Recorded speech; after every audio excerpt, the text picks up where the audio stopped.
Welcome to the SpartanMag.com VCast. Jim Comparoni, Paul Konyndyk. I'm in Minneapolis, Huntington Bank Stadium. They've turned out the lights here at the stadium just after 9 o'clock Central Time, so you can't really see it's the stadium, but here watching Michigan State overtime loss against the Gophers 23-20. Paul Konyndy's back at the home office in West Michigan, and it's good to see Paul checking in and all the coverage that we've had at SpartanMag.com thus far, and we'll continue to cover the aftermath of this game, whatever it creates, as Michigan State looks to move on as a program in the wake of this overtime loss to Minnesota. Michigan State played pretty well in some ways. Maybe Minnesota's not great. I said that in the pre-snap read, but in some ways this was Michigan State's. It's not really a complete game, but the closest thing to a complete game we've seen from Michigan State. It is progress against a team that's not great, but it'll be in a bowl game. I mean, Minnesota might end up 8-4. I'm not sure, but progress. But just good enough to get beat, as Lee Corso would say. Now, Paul Konyndyk back there in Michigan. I'll talk a little bit more about what happens next, but first of all, your thoughts about Michigan State's loss today in Minneapolis. Well, I think it's you got to compartmentalize it, right? Because there's people. If I say anything positive about what happened today in Minneapolis, people are going to be like, "Hey, you wanted Jonathan Smith to have his job saved and all this crap." But I'm going to separate this into two things. I think Michigan State players, they played their butt off today. Jonathan Smith made a tough decision. Went with Alessio Milivojevic as a quarterback. He was rewarded for that decision, and that kid showed some serious stones today, getting hit as much as he did and throwing for 311 yards, one touchdown. You can talk about calls that questionable calls along the goal line or whatever. There's also drop passes. There's also questionable officiating calls, but just making that call and having Alessio go in there, I think that sparked the Michigan State offense. I think Michigan State, they played as hard in this game as I've seen them play under the circumstances. And let's not forget, they're coming off a really demoralizing game against their in-state rivals, where they couldn't get off the mat. They thought they're going to win that game. You can say, well, they should have thought that. Well, they did, and they prepared to win that game. And it's always tough to get off the mat when you lose a rivalry game like that. Michigan State played their butts off in a hostile environment.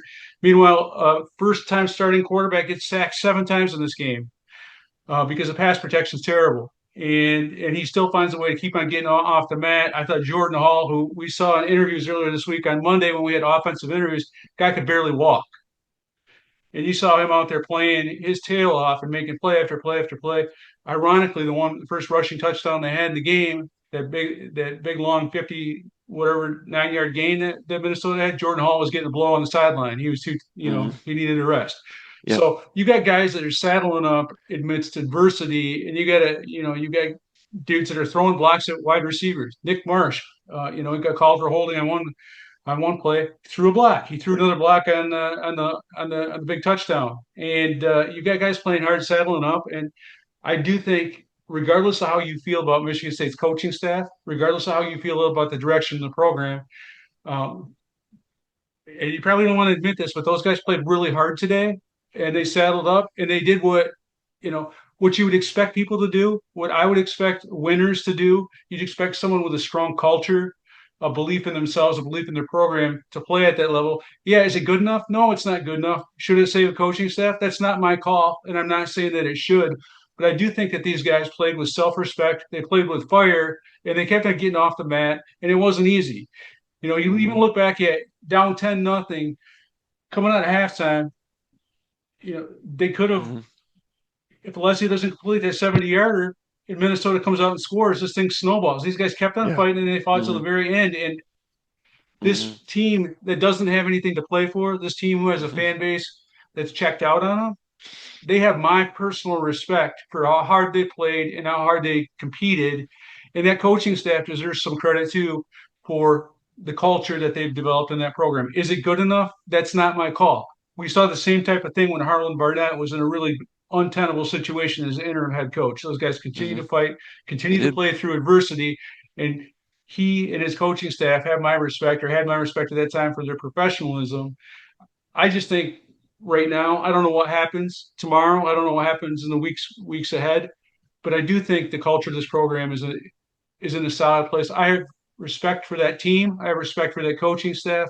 Is it good enough? No, it's not good enough. But in some ways, this team did take a step today. I think the Mm-hmm. defense played better today in some ways than they did last week. I Yeah. think the fight was there. even with down some pieces. I think the quarterback play was good. I think wide receivers played good. I think running back, those guys took some steps today too. It's unfortunate that they didn't win in Minneapolis because I think they deserved to win this game more Hmm. so than some of the other games against teams like a Nebraska, who I think they probably should have beat or could have beat, but Hmm. didn't put themselves in that position. They put themselves in a position to win the game today, then they got kind of hosed by some bad calls, I think. They played well Hmm. enough to win. They dominated that second half. And I saw some good things out there from this team, and they have my respect as a result. Yeah, Michigan State played about at Minnesota's level, which is, Minnesota beat Nebraska here 24-6 a couple of weeks ago. Nebraska, UCLA, Minnesota, Michigan State, they're all kind of in that same tier group. Problem is Michigan State's dropped a lot of games. This is the type of game that a Michigan State team that ends up being a 6-6 team, a 7-5 team, then you lose one like this at Minnesota. Problem is, of course, they're 3-5 or whatever they are, 3-6. Well, I don't even know what the record is. They lost three straight, right? 3-6. Are they 3-6? Six straight. Um, when you lose a game like this and it's part of a 6 game losing streak, it just piles on the venom and the anger, understandably. But Michigan State looked like some of those 500 teams we've seen in the past that would go on the road and drop one like this. I'm talking about even going back to the D'Antonio era. Difference is, some of the play calls that some of the fans are upset about. We'll talk a little bit more about that in a moment. But they've dug the hole. So now when you drop one like this, it's even more expensive. And there, a lot of people are talking about Smith being on the hot seat going into the Indiana game and played well on offense that day. And, kind of a feeling that he survived a little bit, competed decently against Michigan in some ways. Maybe they don't want to fire him after the Michigan game. Maybe could have, should have won this game. In this game, I was talking to Texas Top 100, and in the whole losing streak, this is the one game where I thought Michigan State had a talent edge over Minnesota. Michigan State started a redshirt freshman quarterback. Minnesota started a redshirt freshman quarterback. It's his ninth start. It's Alessio's first start. Alessio was better than Lindsey. Lindsey completes a high percentage of his passes, but they're all tunnel screens. He had a couple nice passes over the middle, but his accuracy waned. I'm not here to evaluate Lindsey. I'm just saying that Alessio did some things. Makes you wonder how good the team might have been if he'd have played there all year. It's hard to make these decisions. Defense is coming around, becoming a little more sound. I think they've been better with Rossi on the sideline.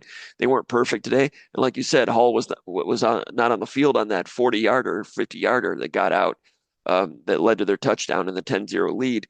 And if you can't sit an injured, well, not really an injured, but a hurting Jordan Hall, if you cannot sit him for the first play of a drive, when can you sit him?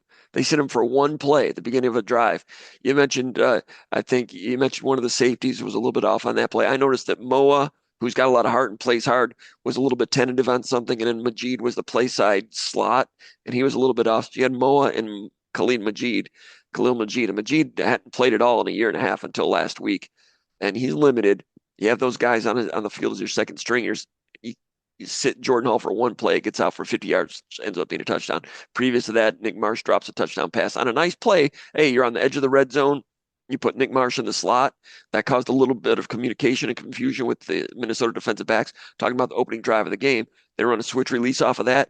Marsh is wide open, so you scheme him open. And Alessio, who was sharp all day, kind of missed him a little bit to the inside, but Marsh has to go and adjust to that ball better. And yeah, a defender arrives late and maybe hampered his vision there at the very end. But yeah, you have to catch that. You miss a field goal, that's 7 points. These are things just good enough to lose, like Lee Corso would say. And that's what Michigan State has been.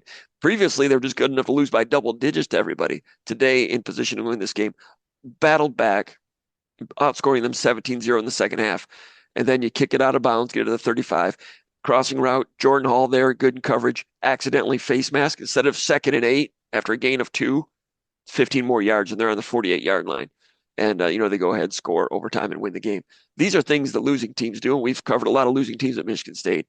And to their credit, they got off the mat and played well today and coulda, shoulda won. We've seen some Michigan State teams that go back to the Bobby Williams era that quit at the end of the season. Harlan Barnett's team did not, although they had all kinds of problems with NIL controversies and so forth. They continued to show up. Even when they were blown out at the end of the year at Ford Field by Penn State, they still were giving effort trying to defeat tackles. And that was they were grossly outmatched in that one. But Michigan State, like you said, played well. They get my respect too as well. Before we get into the rest of the stuff, the calls, the pass interference. Everybody knows what happened on that one. Michigan State slot fade to Rodney Bullard. Flag comes out. By the way, Nick Marsh was open underneath on a slant for an easier pass. And Alessio's decision making, I thought, was really good today. Quite frankly, I think that he processes and makes decisions better than Aidan Chiles. It looked that way in mop-up duty with some of these games along the course of the season. Today, I really believe that he processes better, and point A to point B. I mean, there's some throws that Chiles makes that Alessio cannot, but stringing them together, making good decisions. There were some good ones and some really good balls on third down passes. That one on 3rd and 4 in overtime, um, sitting up here drinking hot chocolate, eating donuts, and getting fat. Easy for me to say, but Alessio played really well today. But it looked to me like that read was not. He should have went to Childs, or he should have went to Marsh on the slant. Maybe, I'm not out down at field level. Maybe lineman, maybe he didn't quite have the path for that pass, but goes to the slot fade, flag comes out, and they move the ball down to the 3-yard line and set the ball, and then they discuss it. By the way, Paul, I don't know if it showed up on the television broadcast. They showed the replay here. In the last 7 strides of that pass attempt, Bullard, there was no interference. You saw it. He was running, just unimpeded. So everybody here, terrible call. You know how fans are. Terrible call, terrible call, terrible call. And I promise you, I don't promise you, but I strongly suspect that had an impact on whoever it was, the extra voice that came in. I'm sure he was looking at the replay and the crowd, and he comes in and overrules the call. Now you go back and look at the replay. I don't like to Zapruder film every little thing, but Bullard did get something pulled as he's coming out of his break. If you go by frame, and he's just at the corner of the screen, you can see him getting pulled. I've had some discussions with some people. I think it was his towel that was getting pulled. I don't think it was his jersey. I don't think it was undershirt. That's just my opinion. I think it was a towel, and I don't think it knocked him off stride. I don't think it, in fact, impeded him. So if you want to say that should have been a flag, I disagree. If you think it should have been a flag, then you are just looking for any video to support your heart. That look, that was wrong, and there's holding over here, and this guy. You can find a lot of infractions elsewhere, but you have a problem with the fact that a call was made in the process afterward, right, Paul? Yeah, like I'm not going to argue with the pass interference in the end zone that preceded Drake Lindsey's touchdown run. Where I felt like I don't know if it was Malik Spencer tackled You're the talking guy about and he Malcolm Bell. Malcolm Bell was the one in overtime. Spencer was the yeah, one at the end okay, of yeah, regulation. okay. So in overtime, I've got no problem with them throwing the flag in that instance because that Okay. was, I think, pass interference. But my issue with this whole thing, and I don't fault Alessio with throwing it to Bullard on there. They could not cover Rodney Bullard today. He had like 104 yards receiving on four catches. He was the guy he averaged 25.8 yards reception today. He was explosive. He played for Krishan McCray, and let's not forget that as a second stringer, he's taken reps with Alessio quite a bit throughout the course of practice. The flag came out, rightly or wrongly. So the flag came out. This isn't one of those deals where I'm sitting there like Jim Brandstatter, former play-by-play guy for the Michigan Wolverines, and saying, "Oh, it's been egregious all day long. Look at the holding call, Dan, all day long." That kind of stuff. No, I'm not saying that. I'm Thievery.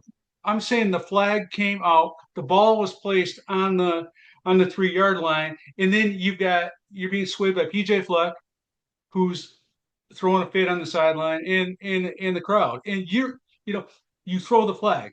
And they If changed the it's a call. no call on that, if it's a no call in that instance, I'm not complaining about that because that happens. People make mistakes, and it's the end of the game. I have a problem when a flag is thrown just because you have a situation where the crowd doesn't like the outcome. Then all of a sudden you're going to change it. The other thing I don't like going, not just that call, but the touchdown in overtime. I felt like if you went back and watched that, and the guys on the Big Ten Network telecast felt like he was short, like where his foot came down in relation to the Hmm. pylon, that ball wasn't over the line. I feel like that call because the genie was let out of the bottle, and you've got people celebrating left and right. It's a lot more convenient to just say, "Hey, we didn't see enough evidence to overturn it," instead of like getting everyone put back in the place. But I think these two calls, I feel a lot worse about what happened today, call wise for Michigan State, than I did last weekend with, the phantom defensive offsides. I think, Really, I'm not really. because that phantom defensive offsides. Yeah, I think it was wrong, But you can't tell me that Michigan wasn't going to win that game. I mean, Michigan I State don't had know, momentum. man. Oh, we've seen Michigan State. It's so early in the game. This is overtime. No, that was the first drive of the second half. And Well, that would I have given understand. Michigan, they would have given Michigan State a ton of momentum with the ball I down by what, 4 at midfield. listen. I And the agree, but stadium this is was lit. over. This is overtime. This is with the game. This is with the game Hmm. on the line. These are. You keep. There's no coming back from that. True. Like I know Michigan State's not a good enough team to overcome Nope. officiating errors, but Right. in this instance, I think Michigan State, and I'm not one to sit there and point out and have a list of this guy got held or this is an unseen Hmm. PI. It happens. I Hmm. get it on both sides. Both teams get away with stuff during the course of the game. There's illegal picks all the time. There's this and that. I get that. But in this instance, the flag was thrown, and the other one, I felt like video evidence, showed that he didn't cross the goal line, and I don't think that's I think that it's not fair for Michigan State given how hard those guys played. I realize that things like this happen for a team that's in a losing streak that aren't winning games, but I also feel like human nature plays a role in it a little bit. Hmm. Does that happen to a Michigan? If they're at Michigan or does that happen to Minnesota? If Minnesota's does PJ Fleck, does he accept the fact that there's someone picks up a flag at the end of the game? I just didn't like the way it went down, and that's all I'm going to say about it. But I thought Michigan State players deserve better than the officiating they got, and it's one of those deals where, if it was me and I was a coach, I'd take a fine. I'd probably break something. I would Interesting. have probably done the same For, thing last week. But and Smith is a even keel guy to the point that it aggravates some Michigan State fans. Would this have been a he was a time little bit for animated on for sideline a couple times today. He was asking for okay, a couple. There was a couple times where he was asking for explanations, and he was a little bit more heated than he normally was. He it's good. wasn't animated at all when Brandon Tullis scored that go-ahead touchdown to go up 7. He kept even keel there. But there's a couple times where the calls weren't the way he liked it, or he thought I there was thought he a reacted on that Bullard, the long one to Bullard that really got Michigan State going. I thought Smith like reacted to that a little yeah, bit too, which is a positive optic considering a person that really needs all the support he can get. Does it help his chances that he loses a game like this? And officiating was a big factor. There's some no, people, when you lose a game, there's always calls. Hindsight 2020. I didn't, the 3rd and 3 quarterback keeper down by the 5 yard line, and with 7 minutes to go when Michigan State missed a field goal. Not a wise play call for the skill set with Alessio Milivojevic, not a runner. That's a good play call for Chiles, maybe. Not a good third down play, and you saw that it failed miserably. But for the most part, does it help Jonathan Smith that they were close and there's some controversies and some calls that are hurting Michigan State now? There's a lot of people that are, like you said, are out on Jonathan Smith. Does a near miss help him at all right now, rather than the usual double-digit loss? no. I mean, I don't think so. I mean, you got people we're getting text messages left and right. You get them during the course of the game. Well, before I came on the Zoom call, I was looking through mine, and one of them was like, "Well, why are you rooting for Michigan State? If they lose, if they win, there's a chance that Jonathan Smith stays." There's people that have just given up on him, and I think there's just human nature. It's like, what have you done for me lately? And honestly, like if I'm a Michigan State fan, I'm at this point where, hey, this is maybe a last year thing. If this happened last year, and Michigan State showed some progress coming out of this, if somehow this galvanized them coming out of the bye week, you win at what they play Iowa. Is that who they play after the bye week? Hmm. Um, I can't Penn remember. State, maybe. I don't even know. It's either But Penn State or Iowa. whomever they play, like you win at Iowa, okay, that's progress. But at this point, Michigan State can make progress, and it's not Yeah, good they're enough. not. I seriously doubt. Iowa looks really good right now. I don't know what No, they did I, today, but Iowa looks a lot better than last year. See, the thing is, if they had won this game and you're 4-5, despite how ugly and unsightly everything was and the optics on the sideline that bother people, if you're 4-5 at this point, and then you got a chance to get to, 6-6 is not great, but if you another 5-7 season, I'm not saying that's market progress. Got to beat Maryland to do that, and you'll get some form of zombie Penn State in a couple of weeks. Not sure what that's going to look like after they played Ohio State and then Oregon. Then Michigan State gets them. Here's the thing: in year two, 5-7 with some near misses at its, you know, at, at face value is not that bad. It's not that different than what Tony Elliott did it at Virginia, or what Drinkwitz did at Missouri in year two, or what Smith did at Oregon State at year two, or what Clark Lee did at Vanderbilt in year two, or what Brent Key did at Georgia Tech in year two. These are some of these programs that they've kind of stayed the course and it turns for them. Um, so a win here, at 4-5, trying to get back to 5-7, 6-6 doesn't make anyone happy, but it would have been similar on paper to some of those other programs, like Purdue when they had Brom in year two. They went like 7-6 to like 4-8. It's not so outlandish. The problem is a lot of those were double-digit losses, and the Sears, I've said this 3 straight weeks, but the sideline optics bother fans, and I think that's cost Smith a year of patience with a lot of fans and boosters. So that those are just things I can't prove. That's just the way I feel. Now, in the stats are for losers category, Michigan State outgains Minnesota 467 to 301. 467 to 301. Just looking at this on the road in Minnesota, PJ Fleck in year number 9, against Jonathan Smith in year 2, with all the situations Smith is trying to work through. Which team and which program looked better today? I realize Minnesota didn't have Darius Taylor, but if I'm just like, unattached NFL guy that comes in to watch a college football game, he'd be like, well, Michigan State's got a better team. They had a couple strange play calls. Minnesota just didn't beat themselves, other than the one coverage bust when Marsh was wide open and Alessio the one time underthrew him. Marsh comes back, makes the catch, and that Michigan State gets stopped and misses the field goal. Other than that, Minnesota just kind of like didn't beat themselves, which is what Nebraska did in order to beat Michigan State a few weeks ago. Here's the thing about overtime, and another stats is for losers thing. In this game, with the way Michigan State took over the second half and outgained the opposition 467 to 301, Michigan State was the better team moving the ball. When you get to overtime, that benefited Minnesota because it puts them in the red zone without having to gain the red zone. In this case, if you had NFL rules with a coin flip, maybe NFL playoff rules where you're guaranteed, I don't even know what the rules are in the NFL anymore, where you're guaranteed possessions. If Minnesota would have had to go the length of the field, and I know they did that in the last 2 minutes, helped by the face mask and the kicking it out of bounds at the 35-yard line, giving them a 50-yard field. But if you'd had like NFL playoff style overtime here, Michigan State 467 to 301 is probably going to win an NFL style playoff.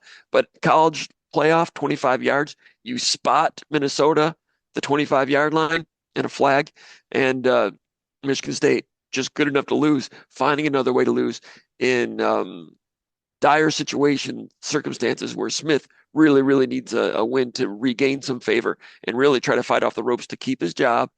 All those things, just a bad luck season for Michigan State. Now, Smith, we'll talk a little bit more about him unless you want to touch on something I just talked about. We'll talk one more thing about Rodney Bullard. I mean, in preseason camp, we kept hearing about how explosive he is. Courtney Hawkins talking about, this guy's dynamic. I mean, this guy can really run. They were telling us, making plays during preseason camp. And you look at his highlights of Valdosta State, no question he can. If I had one complaint about Michigan State, I'm like, man, even last year, they just have their 3 receivers and they don't expand much past that. Even when Hawkins was coaching for Barnett and Tucker, doesn't really play much of those wide receivers. And Courtney knows more about this than I do. He's an NFL wide receiver. He played at Michigan State the whole 9 yards. But Bullard, they could have helped. They could have used that a few times earlier in the season. Pick any of that stuff. What do you want to talk about, Paul? I mean, Jim, if you're playing 2 tight ends as much as Michigan State does in that offense, how many receivers are you going to play? I mean, I get it. And the other thing Well, with I mean, Bullard, when you look at the number of snaps that Krishan McCray gets, and Bullard, could he have gotten some of those? Nothing well, I against mean, it's McCray, gone but back and forth. you know, Both those guys have been dinged up too. At certain times. Bullard got like Bullard was hurt a little bit in camp. He was hurt a little bit in spring. Then Krishan McCray in the coming spring, on. yeah, and in camp, in camp Bullard was great, and I don't know that he's been injured. He's not been on any out lists all year. He's been on the sideline. He'll play a play here and there. I understand that's, I don't know. Could have used that guy, I think, a few times this year. Well, here's the other thing, Jim, that I think we don't know necessarily what Krishan McCray, if he could have more, like if he could be more effective than he's been in other games, because I think the ball got spread around a lot more today than it has been in other instances. I'm just I saying feel like McCray's played about 200 snaps this year, and that dude played about 10 coming into this season. Now, there's one thing I hate is people that try to say who should be playing when they're not at practice, and that's me right now. I'm not at practice, and of course, these coaches who know way more about football on this team than I do, they know who should be out there to give them the better chance to win. But at the end of the season, however this ends, when they talk about regrets and what could have been, and what maybe they should have tried this and this and this, that's just something that I find curious. Go ahead. Yeah, but I do think I do, like I get some of this. Like I don't know, and they don't tell you like who's dinged up a little bit or what they're coming back from. I just know that he was Hmm. ready to play today and he made the most of it, and Hmm. that was a good deal. And it's not like Rashawn McCray hasn't been highly productive throughout his through his college career. I also do think that Alessio makes quick reads and he goes Hmm. off his primary read a lot quicker. And if you want to have an Hmm. explosive slot receiver, you got to come off your primary and hit your other guys. I do think one of the problems that Aidan Chiles had is all the complaining that people have been doing about Nick Marsh needs more targets. You saw last weekend how many targets he had, what, 14 or 16, had 7 catches. I don't know. Hmm. Nick Marsh had fewer. He had just as much production as he had this week as he's had in other weeks. He should have had a touchdown. Hmm. Um, we talked about that Hmm. earlier. But I do believe that Alessio comes off those reads, Hmm. and I think there was a lot more of that, and they needed to get some of those quick passes today with the pressure that Minnesota has. You said earlier that Minnesota's got more talent than or Michigan State has more talent. The one thing that Minnesota does have is they got a better pass rush than Michigan State, and Yes.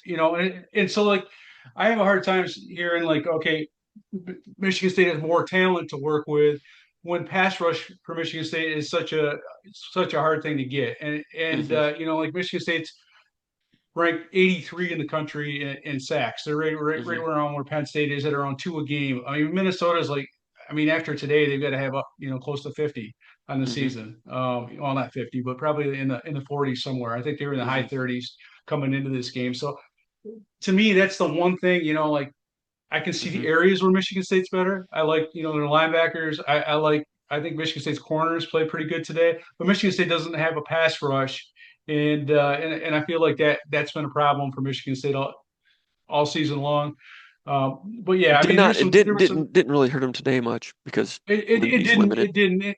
But I'm Because in a Lindsey's lot of not other very good. instances. But Yes. there are some times where you'd really like to get a guy in the ground, and Hmm. like a lot quicker. There were some times where Michigan State I thought got close. Or if they had a little bit more horsepower, they would have got to him. And so I do like what Alessio did. I think he can be a spark plug. Now, if this was Mark Antonio, I was thinking about this earlier. If this is Mark Antonio, and you're looking at a guy like Brian Lewerke as a freshman before he got hurt against Michigan. Hmm. They had a little bit of a quarterback deal there where they didn't know Hmm. who was going to be the quarterback, and they kind of went through some options. And I think Lewerke gave them a real spark until he broke his leg against Michigan. If this was one Hmm. of those type of deals, and this was a last year type scenario where Alessio came in relief of Childs last year, like at this time last year, I think there would be a lot more generosity on part of the fan base who just kind of washed their hands of this coaching staff because Hmm. we've seen bits and pieces of what Alessio could do this season. We've heard good reports about him in practice, Hmm. and I do feel like sometimes like one of the hardest things about being a coach is making the tough quarterback decision. I think that, like Mark Antonio, Hmm. he had to go with Connor Cook at a time when a lot of us were like, "Oh, what the heck are you thinking?" He went with the fast brain choice in Kirk Cousins over Keith Nickel, who had some more athletic upside. He went with Lewerke. There's other times where like he's gone in he went in different directions, and I feel like sometimes your program syncs with your choice at quarterback, and I think maybe Jonathan Smith out of loyalty rode a little bit too long and wanted some wishful thinking with Hmm. Childs. Childs took a lot of hits, and I don't know if Alessio can sustain this if pass protection is as bad as it is because he took a I ton of hits agree. today. He did. That And said, how about the way he stood in the pocket after yeah, getting sacked 6 times in the first half and delivered some big pass completions, trusting an untrustworthy pass protection. I mean, no, you didn't see any signs of happy feet. If he's getting hit like that all season, at some point there's going to be happy feet. But today he showed some fortitude hanging in the pocket, going to get hit, making passes while getting hit in a lot of ways. Alessio, man, looked he's I got was something. I was more what it really impressed me is if you look at his numbers. He's 7 of 8 with a deep ball accuracy, and in the stat book they count deep balls as 15 yards or more. So with that pass was that pass rush, and he's under pressure all the time. He's 7 of 8 through Hmm. 212 for 212 yards on what is technically considered a deep ball yards routes that are 15 yards or more down the field. The other thing that impressed me is as much as he got hit in the first half, he still got hit in the second half. He was just getting rid of the ball quicker and getting into Mm. like some of those screen passes where he was highly accurate, 5 of 5 on some of those screens and those short passes, Hmm. but he was still getting drilled. Hmm. They just put him in a situation where he could get hit hard, but get rid of it quicker. Hmm. All right, now, all right, Paul. I had to change location a little bit. I couldn't be in the press box area before because there's too many people. I didn't want to disturb anyone. But right now, I am literally the last person, maybe in the stadium. I've done that before, and I've gotten locked in stadiums before. So wish me luck in getting out of here. But anyway, as you know, Paul, Michigan's recycling rate has fallen 90% from 90% to 73% in recent years. Michiganders are squandering $105 million per year by not taking back their bottles and cans. That's hurting our environment in the state of Michigan. So help the environment, help yourself. They're your beaches, your lakes, and your roads. Help all of those things. Take those bottles and cans back, and we'll be happy you did. We support that movement. Take them back. That's a message from Shupan, a great Michigan company dedicated to recycling and dedicated to the Michigan State Spartans. All right, so now Jonathan Smith. Let's talk about the coach. For what as you can imagine, a season starts going downhill and so forth. Um, I've heard about there's some squabbling in the locker room, and they're having to surf through it. It's not pretty. These are talented athletes that have a lot of emotion, and there is some finger pointing going on, kind of. And then they change quarterback and so forth. Despite all of those things, they came out and played some pretty good football in a lot of ways against the team with a winning record on the road. Like you said, give them a lot of credit for that. I give Jonathan Smith some credit for that. These guys are showing a pulse. Smith still seems unfazed by it, even unfazed by these bad calls. And he was asked about it, after the game, deeper into his press conference. It was not part of his opening statement, but when asked, how do you feel you've done in relation to November 2023, when he was hired, really good question by Connor Eargard for the Detroit News, a good young writer for the Detroit News. Um, and he asked Smith about, how do you assess your performance? And Smith said once again, not good enough. You expect to win a lot of games, expect to win more than you lose, not good enough. Which I appreciate Smith for being hard on himself and being candid and giving us a quote that people don't like. My suggestion to him would have been rather than saying that again, for a third straight week, because it's not as bad. But you remember when Bobby Williams was asked after the Michigan game, have you lost your team? And he said, I don't know. Remember when he said that? And Ron Mason said, well, if you don't know, who does? And he was fired 1 or 2 days later. Today you could see, I mean, there's been some problems in the locker room, which is not huge news, shouldn't be a huge surprise in something like this. Muddled through it, came out, and some players played well. New quarterback, Bullard played well. Raheem Johnson getting his first start. Obviously, he's not lost the team, has not lost the team. They played pretty well today. So rather than saying not good enough, my recommendation would have been to say, we're making progress. We're on the road, started a new quarterback. Offense showed some life, played a pretty good team on the road. Defense showed some life, shut them out in the second half, except for the last drive. A couple of penalties screwed us up there. We're angry about it. We got to go back to work. We're not happy with the record, but we're showing progress. That's how I would assess myself. I think that's what he should have said. Do you think that would make any difference? Do you think that would be effective, Paul? Does it make a difference? Does it even matter? Not at this point. I don't think it makes a difference now. I think really what I've said lately a lot in the VCast, and I'm saying this because I really believe it, is that there's been a consistent messaging problem, with Jonathan Smith. I mean, I feel like for a head coach that has had as much experience as he has, been in a program for as many years as he has, and he's been through rebuilds. But I would prefer, I prefer him to be like brutally honest and say, this is where we're getting better. A list it off. This is where we need to get better, where we can get better, but we're not doing it at a high enough level. These are the things that penalty wise that we have to clean up. Like I'm okay with this or that, but these are the things that need to get better. I would like like even when his first year, we had that meeting with him, like an off the record type of meeting as reporters, and he was pretty blunt on some things. Where he came out and he said, like there's a lot of guys on this team, and this was last year, where he was dealing with a lot of Mel Tucker's players that frankly we wouldn't have recruited. He's talking about, and his insinuation was that we've got some more, there's a mercenary element that we've got to get out of the program, and we got to get our guys in there. Okay. That's what I'm talking about messaging. D'Antonio wasn't always, there's times where he said the cliche, like a Jonathan Smith. But I think there's also times where he's like, okay, I'm just going to level with you and say, this is what we got to get better at. This is where we're at right now, but it has to get better. And it's like Tom Izzo right now with the two guard situation. Where he's like, basically like, these are the guys we got. They're not as good as we need them to be. We have to get better in this area. I would much rather have information overload and being blunt and brutally honest, not throwing guys under the bus, but saying, hey, I recruited this guy because I think he can do this. He's not doing that. Same thing with like what you need as a head coach or program resources. So what I'm talking about is like saying we need this so we can compete at this level. You want us to win it as a program. You want us to win X amount of games. This is what we need. And I think the Mhm. messaging, there's a disconnect there.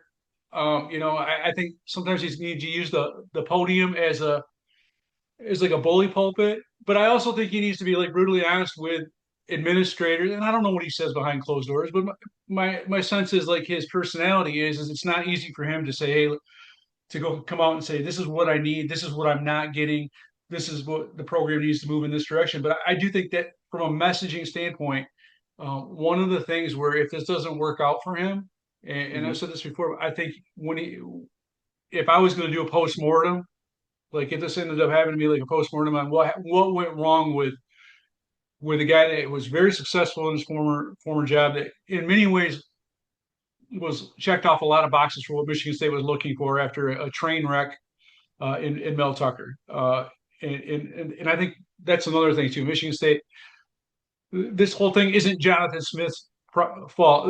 This thing started when Michigan State hired a coach in the way they did the last time. It's like one of those sins of the father type of things. And but if I was going to do a post mortem, if this thing doesn't work out, I'd say one of the things that I think Smith has failed at is simple messaging, being like really transparent and say, I need this, whether he's talking to donors, whether he's talking to administration, whether he's talking to fans. And I think if you're blunt in those type of things, that's the messaging thing. It's an important thing. I think fans are easy to look at the emotion and say, oh, he's not.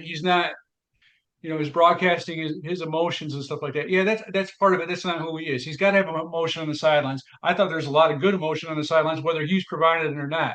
The last couple of weeks, that has been an improvement.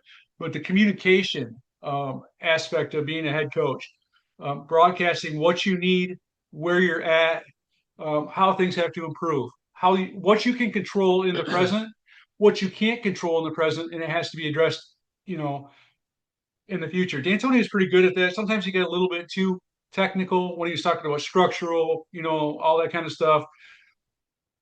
But you got to be honest and you got to be transparent. You got to communicate. And I think there's been a communication issue with this coaching staff, and, Mhm. uh, and and that's where I think they've gone wrong in a lot of areas. And to me, that's something that had to be there from the start.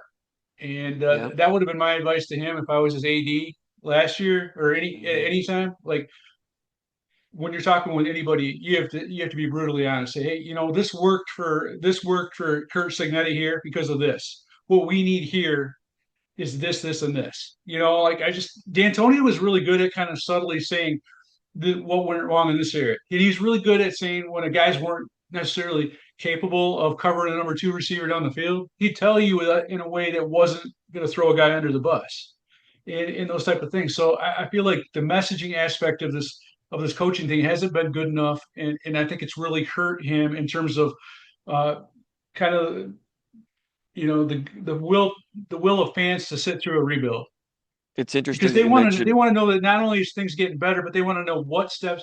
You can't just say, "Well, it'll turn." They want to know how it's going to turn, Mhm. what you're doing to make it turn, what's Mhm. worked, what hasn't worked. It's just one of those deals. Mhm. It's interesting. I love your phrasing, simple messaging. They've been short on simple messaging, and that includes internal things that you need. Um, and the sideline demeanor, which I've talked about for a few weeks, that's part of simple messaging. It's not vocal, but it's visual. And all these things I theorize would have given fans another year of patience with Smith. And Smith, to his credit or his discredit, is not attempting to use the podium to state his case as to why he should stay on the job and so forth. Um, he's his own man. He's going to do things his own way.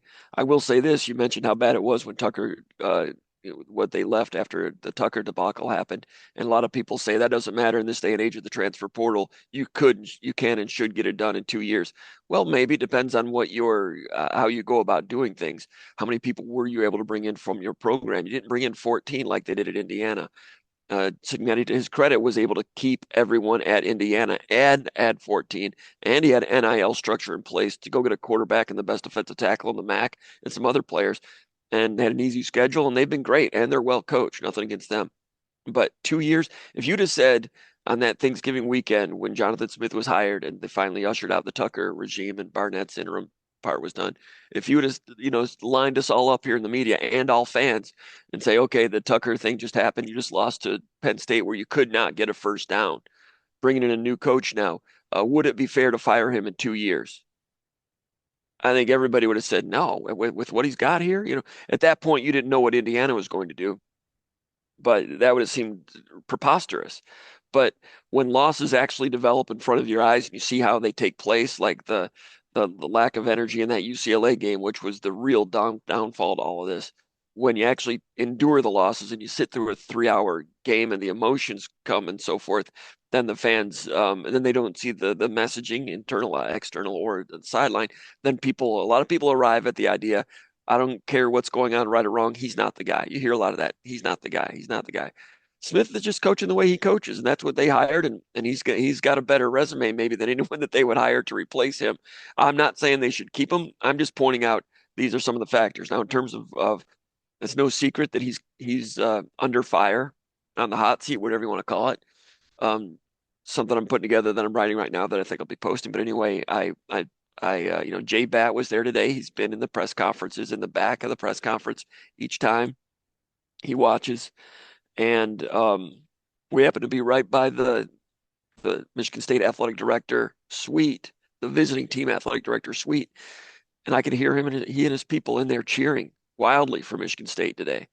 Bat among them. He wanted Michigan State to win this game. He's only been at Michigan State for a short amount of time, but he wears his green on his sleeve already. It's his department. Of course, he's rooting for Michigan State, but this ain't like sometimes you get a feeling Jerry Jones isn't necessarily rooting for the Cowboys, or in a fictional case like Major League, the movie, where the people on top aren't rooting for a win. That's not the case. Jay Bat's rooting for Michigan State. And he hasn't been at Michigan State a long time, but he's already bleeding green, I would say.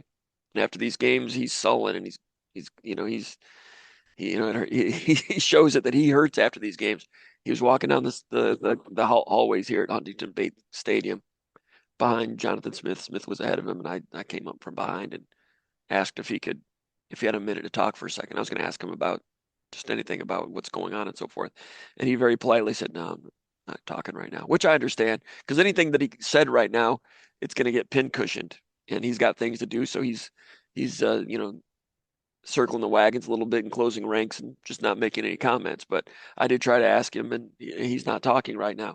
So as far as Smith goes, Smith seems unaffected. I've heard that Smith is more worried about his assistant coaches than he is himself, which I think is consistent with his personality. That doesn't surprise me. We heard right after the Michigan game that there were some donors that were upset, and no changes can get done right now unless donors pay for it. And there were some donors that were upset, but maybe not enough of them. Like we talked about in this podcast this week and so forth, I mentioned some of the big Michigan State donors are not as emotional as, like, say, the LSU donors and some other places. Maybe not as emotional as some Michigan State donors have been in the past. There was some anger with mid-level donors and so forth, but the big money people, weren't quite there yet, and nothing can be done. Even if Bat makes a decision, nothing can be done unless that's in place. And I know a lot of people are like, well, you don't have to pay him all 35 or 40 million at once. True, but you're still having to pay him 5 or 6 million a year. And if you go out and hire somebody else, that's going to be another 8 or 9 million a year. I'm not sure Michigan State wants to pay $14 million a year for a football coach. And we don't even know what they're still paying Mel Tucker. That thing is all idle. These are things you have to be wondering about. Anyway, the big push from donors by middle of the week towards Thursday and Friday, I was gathering just wasn't quite there. It kind of simmered down a little bit. And that's when I kind of wrote the pre-snap read and Spartan Mag Live last week. So now, after this loss, I've heard some of the upper level donors, there's a little more angst now. If they survive into Monday and Tuesday, that might simmer down a little bit also. If Minnesota had scored at the end of the first half and gone up 17-0 and Michigan State had quit in the second half and this thing had ballooned to 31-0, ifs, then there might have been a little bit more panic. But Michigan State coming back from down 10-0, whatever the score was, taking a 17-10 lead, outgaining them 467 to 301, looking like the better team in a lot of ways, a new quarterback, all those things, I think, I don't want to say a totally unemotional donor class, but for a donor class that's kind of in wait and see mode a little bit, and an athletic director that has to be in wait and see mode a little bit unless the money's there, it's my understanding. Michigan State's performance today, I don't think knocks them over the edge like when Penn State lost to Northwestern and Penn State lost to UCLA. I don't think they're there yet. I mean, there's some people that might think he's not the guy. And if he's not the guy, make a decision. And the decision's the decision. If that's what the way where Michigan State's headed, I don't know. Are there pros and cons to making a decision right now? I don't know. They've moved the transfer portal. How does that factor in? Getting in with other coaches that are out there, how does that factor in? Being interested with a head coach who might not be coaching somewhere right now, how does that factor in? It's hard to evaluate all of those things. I just know Michigan State looked pretty decent today in some ways. But yet, some of the play calling, like that 3rd and 3 quarterback keeper, those are the things that, the Michigan State fans that are still on board, still watching, still emotionally invested, type of thing makes them pull their hair out and say, I'm done. Then they come back next week and so forth and watch them again. But where Smith is, after the Michigan game, after the Indiana game, I was like, there were rumors that something could happen on Monday. And both times I was like, not happening, just uh, not not there yet or whatever. And after this, I kind of have the same feeling. Not there, not going to happen just yet. And I know Bat is evaluating everything, and he's got a lot of things on his plate in this athletic department, a lot of economic things that are not great. So that's maybe one of the reasons why he's feeling some of those some of the weight of the gravity of this whole situation, and one of the reasons he was really rooting for a victory today. But Paul, your thoughts on any of that? I know you've got your ear to the ground and with some about some of the politics and boosterism that's out there. I don't need you to drop any names or anything like that, but you hear some of the rumblings going on. But your reaction to what I just said? Well, I think anytime you get a situation like this, and we've been through this a few times now, right? There's people that try to. There's a lot, it's like you get stuff coming in every different direction, and some of it's accurate, and some of it's not. Sometimes as people talk and try to manifest something into reality, other times, like, and it's the same thing.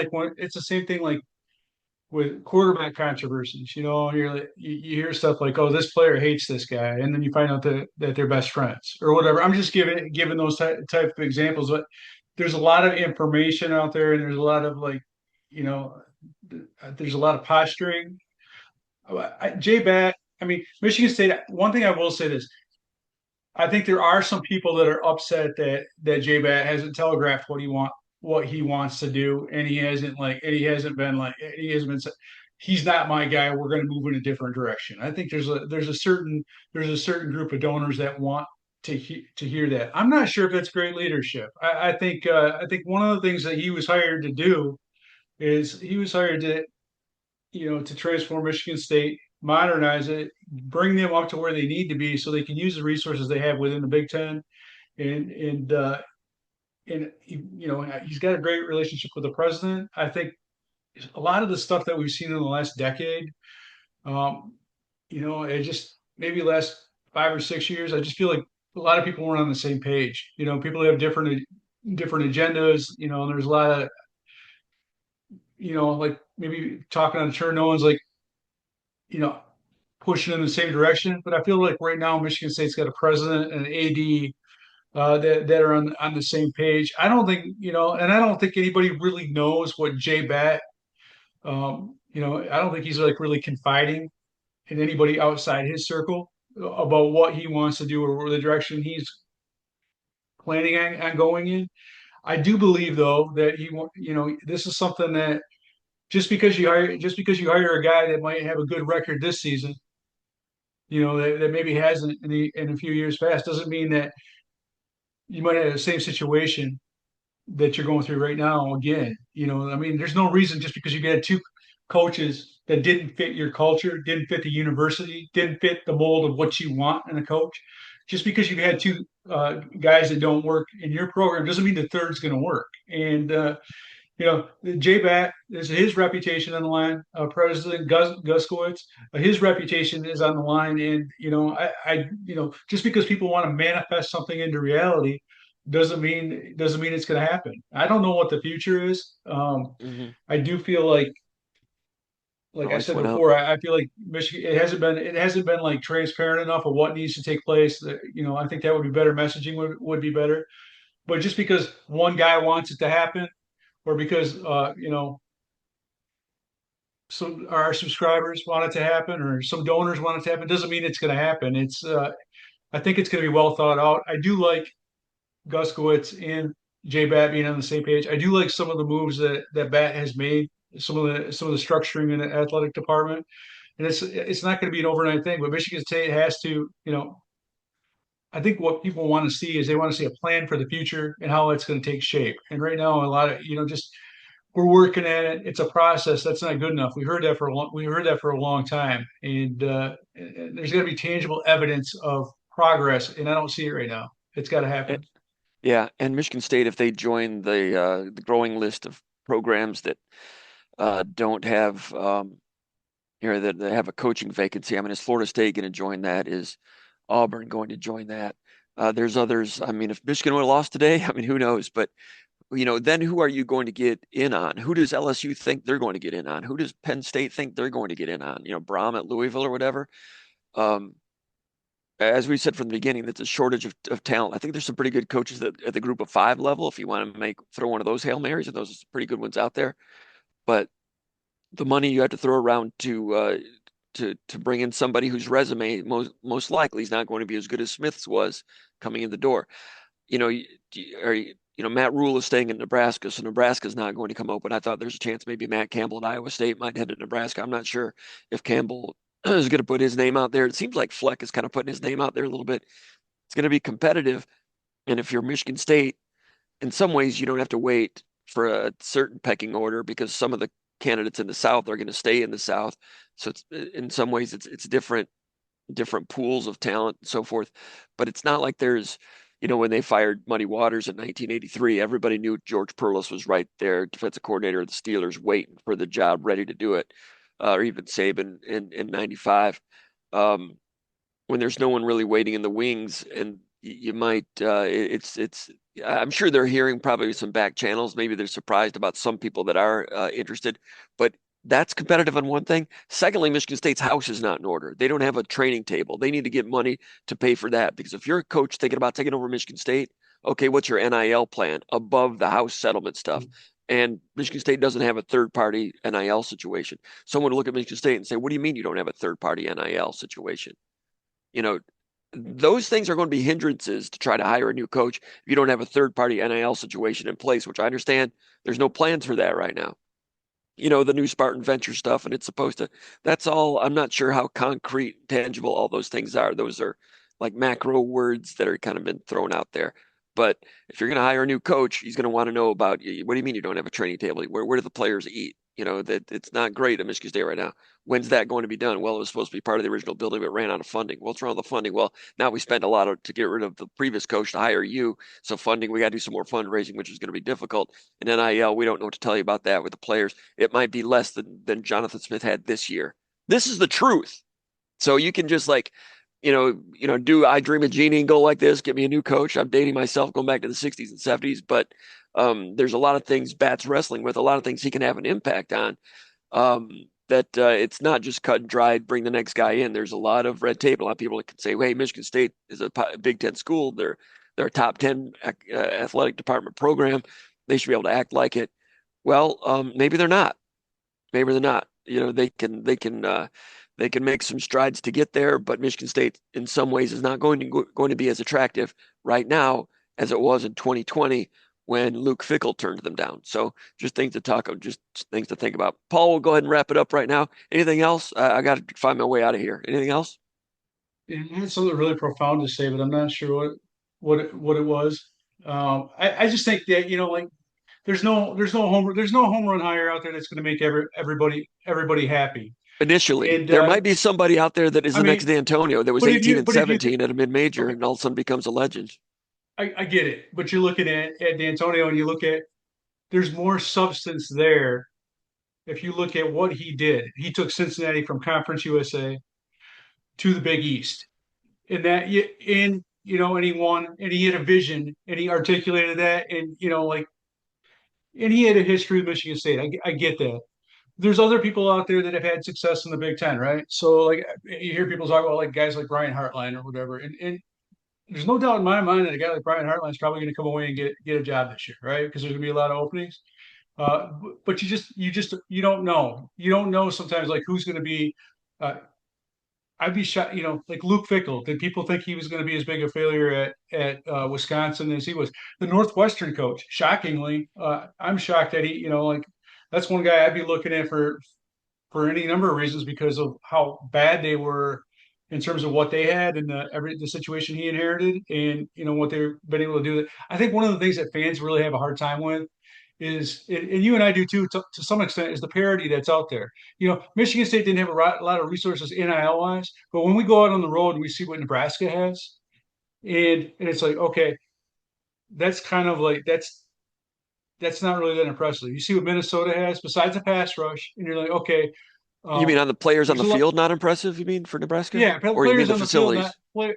play. Nebraska has impressive facilities. Their personnel is not impressive. I'm just saying that we're in an era of like unparalleled parity in college football. Now there's also a ton of halves, right? But I'm thinking like a guy like D'Antonio, like he was able to do less with more. If he was in his prime right now, he'd be going to these games against a team with what we call in your peer group, and he'd be winning these games because of he believes in his plan, he believes in his culture. He do it his way. Everyone's going in the same direction, and I think whomever Michigan State goes with, they have to have a plan. They have to be able to articulate. They have to be able to have everybody get behind it, and Hmm. that's absolutely critical. One of the And biggest, yeah, go. I Hmm. don't see that right now at Michigan State. Like I don't know what the Yeah. plan is. You can't just say, "Hey, we're going to be like we were at Oregon State." You got to be able to say, "This is our plan." You got to be able to articulate to everyone, donors, recruits, high school coaches. Like everybody and Well, media, mhm. and it's like so wherever Michigan State goes in the future, there's got to be vision there, and you got to get the right guy for you. I mean, that's the big thing. You got to get the best guy that fits you. But like you said, you have to have all those other things lined up. And And I wish there was a young D'Antonio out there that had the character and the toughness and all those things. And but you look around, there's a lot of 7, 5, 9, oh eight, yeah, 9 win guys out there. And like we were in a hotel a couple of weeks ago, and you and I were watching. I think like a hot name out on the West Coast, Cal. They've done a couple of things, and I'm watching them. I'm like, okay, that's not any more impressive than what Michigan State's doing right now. That wouldn't be a good fit there's a for lot of Michigan teams State. out So there. There's a lot of teams out there taking on their second and third losses, and what you're ending up with is teams like Nebraska, USC, Louisville, Tennessee, Oklahoma. They're starting to get records that look like NFL records because, like you talked about, the parity in college football more than ever. So, and these fan bases are not happy with 2 and 3 losses by November 1st, and that's just going to be perpetual. I mean, LSU loses 3 games to top 10 teams. And the backbone of the sport is the fanaticism of the fans, but that's also what keeps bombing all the I don't want to say bombing all the buildings, but that keeps would bring a lot of these programs down. Meanwhile, like I was talking about, Missouri, Georgia Tech, Vanderbilt, Virginia, some of these success stories just kind of stayed the course under the radar. And in another simulation somewhere, one of the biggest headwind Michigan State has right now as a football program is that the fans abandoned ship, understandably, in that UCLA game. Booed, left the stadium, all those things. Came back strong for the Michigan game because it's a holiday and that's just what you do. We'll see what it looks like against Penn State in a couple weeks. But when the fans are against you, it makes it so hard to recruit. And does that hurt you in the portal also? Maybe not, because the portals are 1 year guys. You pay them, no big deal. But is Michigan State going to be strong enough to recruit in the portal? I don't know. Do they lose players now? But that's one of the biggest headwinds right now is he doesn't have that support of a third and fourth year like they had at Virginia and some other places. And there's a simulation in another galaxy in which Jonathan Smith is a second year coach having all these identical problems, and he gets a third year because the seat's it's not quite as hot.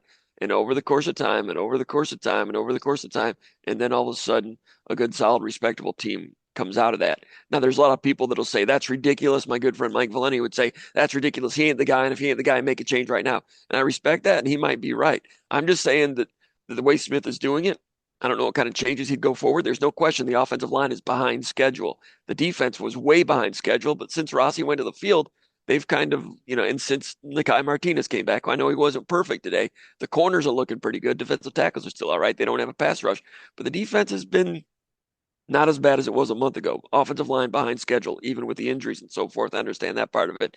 But there was a play today, and Brocious didn't climb out, or he let someone go behind him, and you had one of those tackles for losses in the red zone again. It's just like those tackles for losses just keep coming up, and not just the sacks, other ones as well. So could Smith be task oriented and with the amount of time, proper amount of time, fix those things and build and build and build? I don't know. Maybe he would never get it turned around. Maybe it'd be 3 years of this stuff and it'd become increasingly maddening. I don't know.